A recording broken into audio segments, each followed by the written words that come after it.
ሰላምና ጤና ለእናንተ ይሁን። እጅግ የምናከብራችሁ የኢትዮ ፎረም ቤተሰቦች ለአሁኑ የደረሱንን መረጃዎችን ይዘን ቀርበናል። አበይት ነጥቦችን በቅድሚያ ላስተዋውቃችሁ። አቶ ገዱ አንዳርጋቸው፣ ዮሐንስ ቦያሌው፣ ንጉሱ ጥላሁን እንደዚሁም ዶክተር ይናገር ደሴን ጨምሮም ከ10 ሺህ በላይ የሚሆኑ አመራሮችን ከስነ ምግባር ጋር በተያያዘ አባረር ያለው ብሏል። ብልጽግናም ዛሬ ጠቅላይ ሚኒስትሩ ከዚህ የማዕከላዊ ኮሚቴ አባልነት ከተባረሩትና በቅርቡ ከፍተኛ ትችትን በራሳቸው በብልጽግና ሰዎች ላይ ሲያጎርፉ የነበሩት አቶ ጸጋ አራጌን ሹመት መስጠታቸው መነጋገሪያ ሆኗል። ይህን ጉዳይ እንመለከተዋለን። የቀድሞ ጠቅላይ ሚኒስትር አቶ ኃይለማርያም ደሳለኝ ነገ ፍርድ ቤት ይቀርባሉ ተብሎ ይጠበቃል። አቶ ኃይለማርያም በፍርድ ቤት ታስረው እንዲቀርቡ ትዕዛዝ የተሰጠ ሲሆን በ48 ሰዓታት ውስጥ አቶ ኃይለማርያም ታስረዋልን ስንልም እንጠይቃለን። የሰሜን ኮሪያው ፕሬዝዳንት ኪም ጆንግ ኡን ሩሲያና ፕሬዝዳንት ቭላዲሚር ፑቲንን እብድ ናቸው አሉ። ይህ በእንዲህ እንዳለ የዩክሬኑ ፕሬዝዳንት ዜሌንስኪ ኔቶን ላንቀላቀል እንችላለን የሚል አስተያየት አጋርተዋል።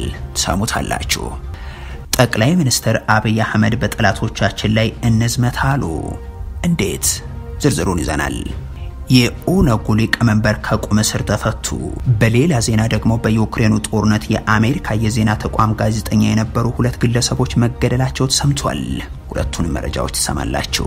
የተባበሩት መንግስታት ድርጅት የአስቸኳይ ጊዜ የሕክምና ግብዓቶች መቀሌ ገብተው መሰራጨት መጀመራቸውን አስታወቀ። ይህ በእንዲህ እንዳለ ታዋቂው የሆሊውድ ፊልም አክተር የትግራይ ህዝብን እንድረስለት ሲል ጥሪ አቅርቧል። የተወደዳችሁ የኢትዮ ፎረም ቤተሰቦች አብራችሁን ስትቆዩ እነዚህንና ሌሎችን መረጃዎችን ተሰማላችሁ። ላይክ እና ሰብስክራይብ ያደረጋችሁ አብረን እንቆይ። አቶ ገዱ አንዳርጋቸው፣ ዮሐንስ ቦያሌውና ንጉሱ ጥላሁን እንደዚሁም የብሔራዊ ባንክ ገዢው ዶክተር ይናገር ደሴና ምክትል ከንቲባው እንዳወቃበጤን ጨምሮም በርካታ አመራሮችን ያገደው ብልጽግና ፓርቲ ከ10 ሺህ በላይ አመራሮችን በስነ ምግባር ችግር አባረር ያለው አለ። በ10650 አመራር ላይ እርምጃ ወስጃለሁ ያለው ፓርቲው የሥራ አመራር ጉድለትና የሥራ አፈጻጸም ችግር አለባቸው ያላቸውን እንዳሰናበተም ይፋ አድርጓል። ፓርቲው ይህንን እርምጃ ወሰድኩት ውስጣዊ ጥንካሬ ማጠናከር ነው ይላል። በዚህ እርምጃ ውስጥ የማዕከላዊ ኮሚቴ አባል የነበሩ 32 የአማራ ብልጽግና አመራሮች የሚገኙበት ሲሆን ከናቶ ገዱ በተጨማሪ የጸረ ሙስና ኮሚሽን ኮሚሽነር የነበሩት ጸጋ አራጌም፣ የሰላም ሚኒስትር ዲኤታው ስዩም መስፍን፣ የመንግስት የልማት ድርጅቶች ኃላፊ የነበሩት ስንታየሁ ወልደ ገብርኤል የሚገኙበታል። ከ4 ዓመት በፊት የአሁኑን መንግስት እንደ ለውጥ ሐዋርያ በመውሰድ የቀድሞ አለቆቻቸውን በስነ ምግባር ጥሰት ሲከሱ የነበሩት የአማራ ብልጽግና አመራሮችም ዘንድሮ በተራቸው የስነ ምግባር ችግር ያለባቸው አመራሮች ዝርዝር ውስጥ ተካተው መባረራቸው ይፋ ሆኗል። እንደ አቶ ገዱ አንዳርጋቸው፣ ንጉሱ ጥላሁንና ዮሐንስ ቦያሌው ያሉ አመራሮች አሁን የስነ ምግባር ጉድለት አለባችሁ ብለው ያሰናበቷቸው አለቆቻቸውን እያደነቁም የቀድሞ የፓርቲ ባልደረቦቻቸው እናቶ በረከት ስምኦንን ደግሞም በስነ ምግባር ጉድለት መከሰሳቸውና መወንጀላቸው ተገቢ መሆኑን በተለያዩ የመገናኛ ብዙሃን ሲያብራሩ እንደነበር ማይዘነጋም። በመጀመሪያ ደረጃ አቋም የነበረው ሁሉም ሊያቅ እንደሚችለው በአዴንን የማዳከም አቋም ነበር። በአዴን በሞግዚት በርቀት የሚመራ የሚታዘዝ የሚያጎበድድ መሪ እንዲቀመጥለት አቶ በረከት ፊት አውራሪ ሆነው ሐሳብ አራምደዋል። በአዴን ውስጥ ያሁኑ አመራር በአዴን የሚመጥን አይደለም፣ የአማራን ህዝብ የሚመጥን አይደለም፣ ለውጥ እያቀጣጠለ መሆኑ ስላሰራቸው የተለያየ ታርጋ በመለጠፍ በአዴን አሁን ባለበት ቁመና ላይ እንዳይሆን አድርገዋል አቶ በረከት። ይህ በእንዲህ እንዳለ ከተሰናበቱት የአማራ ብልጽግና የቀድሞ ማዕከላዊ ኮሚቴ አመራሮች መካከል 2 ሰዎች ሹመት ተሰጥቷቸዋል። በዚህም መሰረት የአማራ ባለስልጣናት ሌብነት አጋለጡ በሚል ስማቸው በአማራ ብሔርተኞች ሲሞገሱ የነበሩት ጸጋ አራጌም የሲቪል ሰርቪስ ምክትል ኮሚሽነር የተደረጉ ሲሆን ከኢቲቪ ስራ አስፈጻሚነት ከተነሱ በኋላ ላለፉት 6 ወራት ስራ ያልነበራቸው ንጉስ የምትኩ ደግሞ የስራ አመራር ኢንስቲትዩት ዋና ዳይሬክተር ተደርገው ተሾመዋል። ጠቅላይ ሚኒስትር አብይ አህመድ በጠላቶቻችን ላይ እንዝመታሉ በቅርቡ የሀገሪቱን ችግሮች በብሔራዊ ውይይት ለመፍታት እንደሚሰሩና ከህወሓት ጋርም በመደራደር የትግራይን ህዝብ ከበባ እንደሚያስቆሙ ሲናገሩ የተደመጡት ጠቅላይ ሚኒስትር አብይ አሁን በጠላቶቻችን ላይ እንዝመት ብለዋል። ጠቅላይ ሚኒስትሩ ለፓርቲያቸው የማዕከላዊ ኮሚቴ አባላት በሰጡት ትዕዛዝ እንዳሉት ሁሉም አመራር በጠላቶቻችን ላይ ሊዘምት ይገባል ብለዋል።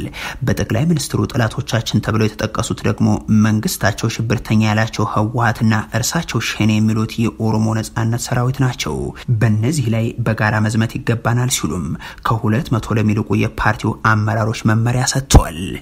ሸኔ ፕራይመርሊ የኦሮሞና የኦሮሚያ ጠላት ቢሆንም የሁሉ ብልጽግና ጠላት ነው።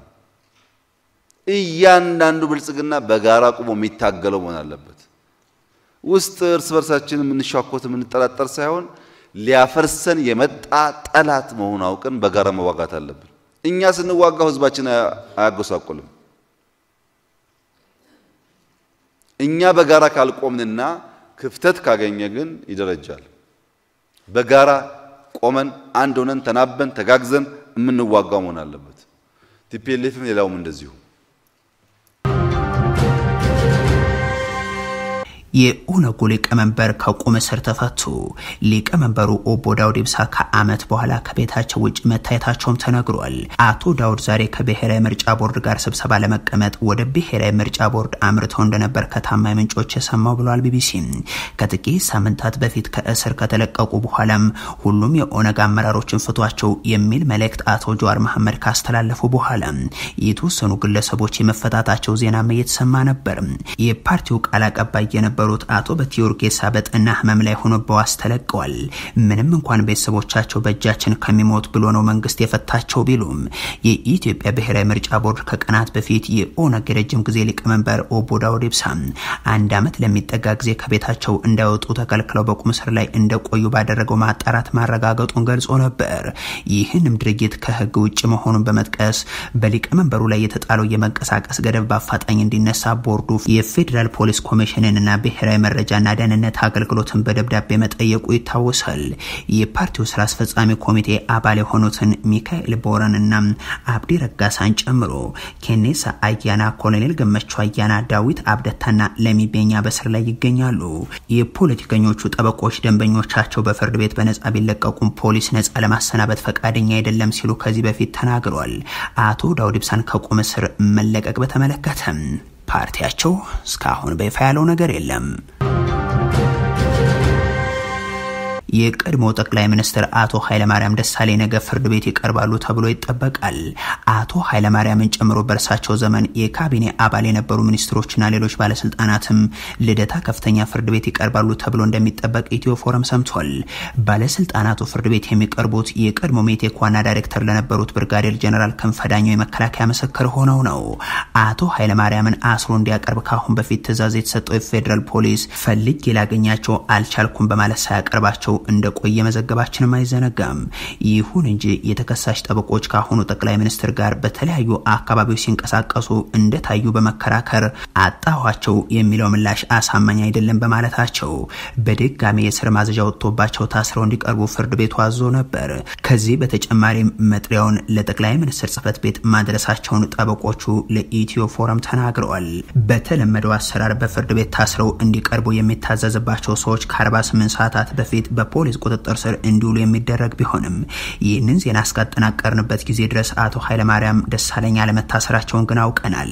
ከአቶ ኃይለማርያም በተጨማሪ ከትራክተርና መርከብ ግዥ ጋር በተገናኘ የጀነራል ክንፈ ምስክር ሆነው እንዲቀርቡ መጥሪያ የወጣባቸው የቀድሞ ውጭ ጉዳይ ሚኒስትር ዶክተር ወርቅነህ ገበየሁ፣ የከተማ ልማት ሚኒስትሩ መኩሪያ ኃይሌና ሌሎችም የቀድሞ ባለስልጣናትም ይገኙበታል። የተባበሩት መንግስታት ድርጅት ያስቸኳይ ጊዜ የሕክምና ግብዓቶች በመቀሌ ገብተው መሰራጨት መጀመራቸውን አስታወቀም። ተቋሙ ያስቸኳይ መድኃኒት፣ የምግብና ሌሎችም የሕክምና ቁሳቁሶችን ጨምሮም የሕክምና ግብዓቶች ትግራይ ክልል ደርሰው መሰራጨት መጀመራቸውን ነው ይፋ ያደረገው። መቀሌ የደረሱት የሕክምና ግብዓቶቹ ሃይደር ሆስፒታልን ጨምሮም በክልሉ ተደራሽ ለሆኑ 40 የጤና ተቋማት ተልከዋል ተብሏል። በዚህም በአይደር ሆስፒታል 100 ህጻናትና ቤተሰቦቻቸውን እንደዚሁም ከ3300 በላይ ከፍተኛ የተመጣጠነ ምግብ እጥረት ያጋጠማቸው ህጻናትን ህይወት ለመታደግ የሚያስችል ስለመሆናቸው ዩኒሴፍ ኢትዮጵያ ገልጿል። በትግራይ ክልል አሁንም በርካታ አካባቢዎች ለእርዳታ ተደራሽ ባለመሆናቸው በመቶ ሺዎች የሚቆጠሩ ንጹሃን ከረሃብ ጋር በተያዙ ችግሮች ለህልፈተ ህይወት ጭምር እየተዳረጉ ስለመሆኑ እንደ ገንት ያሉ የቤልጅየም ዩኒቨርሲቲዎች አደረግነው ባሉት ጥናት ይፋ ማድረጋቸውም ይታወሳል። ይህ በእንዲህ እንዳለ ዝነኛው የሆሊውድ ፊልም ሰሪ ክሪስ ታከር የትግራይ ህዝብ እንዲደረስለት ጥሪ አቅርቧል። በአሁኑ ዘመን አንድም ሰው ቢሆን በረሃብ ምክንያት መሞት የለበትም፣ ለትግራይ ህዝብ ሁላችንም ልንደርስለት ይገባል ያለው ይህ አሜሪካዊ ፊልመኛ የትግራይ ህዝብ ምግብ የሚያስፈልገው ደግሞ አሁን ነው ብሏል። የ51 ዓመቱ እውቅ ሰው በሆሊውድ መንደር ዝነኛ ከሆኑ ጥቁር አሜሪካውያን መካከልም አንዱ ነው። ከዚህ ቀደም በትግራይ ህዝብ ላይ እየደረሰ ነው ያለውን የዘር ማጥፋት ጦርነት ተቃውሞ ድምጽ ያሰማው ይህ ተዋናይ አሁን ደግሞ በከበባው ምክንያት ባጋጠመው የምግብ የመድኃኒት እጦት በየቀኑ እያለቀ ያለው ትግራይ ህዝብ ሁሉም ዓለም አቀፋዊ የሰብአዊ እርዳታ ተቋማት ድጋፍ እንዲያገኝ ማድረግ አለባቸው በማለት የመገናኛ ብዙሃንም ድምጻቸውን እንዲያሰሙ ጠይቋል። በአሁኑ ዘመን አንድም ሰው ቢሆን በረሃብ ምክንያት መሞት የለበትም፣ ለትግራይ ህዝብ ሁላችንም ልንደርስለት ይገባል፣ ምግብ ያስፈልገዋል፣ የሚያስፈልገው ደግሞ አሁኑኑ ነው ሲል ነው ተዋናዩ የገለጸው። ከአሁን በፊትም በመድረክ ስሙ ዘ ዊከንድ እየተባለ የሚጠራው ትውልደ ኢትዮጵያዊ ዓለም አቀፍ ሙዚቀኛም ተመሳሳይ አቋም ማንጸባረቁና ገንዘብ መስጠቱም የሚታወስ ነው። የሰሜን ኮሪያው ፕሬዝዳንት ኪም ጆንግ ኡን ፕሬዝዳንት ቭላዲሚር ፑቲንን እብድ ነህ አሉ። ሩሲያ በዩክሬን ከከፈተችው ጦርነት ጋር ተያይዞ አጋር ሀገራትን ፍለጋ መታተሯን ቀጥላለች። ለቻይና ያቀረበችው የጦር መሳሪያ እርጅን ጥያቄም በቤጂንግ ገለልተኛ አቋም መያዝ ምክንያት ሳይሳካላት እንደቀረ ከሰሞኑ መዘገቡ አይዘነጋም። አሁን ደግሞ ሞስኮ ወደ ፒዮንግያንግ አማትራም አምባገነኑና ወጣ ባሉ ድርጊቶቻቸው የሚታወቁት ኪም ጆንግ ኡንን ጠየቀች መባሉ አስገራሚ ሆኗል። ዘሚረር አስገራሚው ሰው ሩሲያና ፑቲንን እናንተ በጣም እብዶች ናችሁ ስለማለታቸውም ዘግቧል። ለወትሮ ከሩሲያ ጎን በመቆም የምታወቀውና በቅርቡም በተባበሩት መንግስታት ድርጅት ስብሰባ ላይ ከሩሲያ ጎን መቆሟን ያሳወቀችው ሰሜን ኮሪያ አሁን እንዲህ ያለ ምላሽ ሰጠች መባሉ ግን አነጋጋሪ ሆኗል። የኤክስ ሶቪየት ዜና አቅራቢዋ ሳራ ሀረስት ኪም ጆንግ ኡን የቀረበላቸውን የድጋፍ ጥያቄም እናንተ ለኛ እብዶች ናችሁ ብለው ስለመመለሳቸውም ጽፋለች።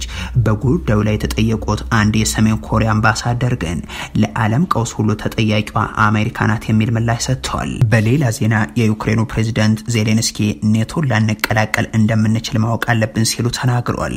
ሩሲያ በዩክሬን ጦርነት ከከፈተችባቸው ምክንያቶች ዋነኛው ይህ ኔቶን ልትቀላቀልብኝ ነው የሚለው ምክንያት ይጠቀሳል። ፕሬዝዳንት ዜሌንስኪ ግን ኔቶን ለመቀላቀል በሩ ክፍት ነው ቢባልም ተከልክለናል ሲሉ ተናግረዋል። ፕሬዝዳንት ዜሌንስኪ ኔቶን ደካማ ተቋም ነው ሲሉም ተችተዋል።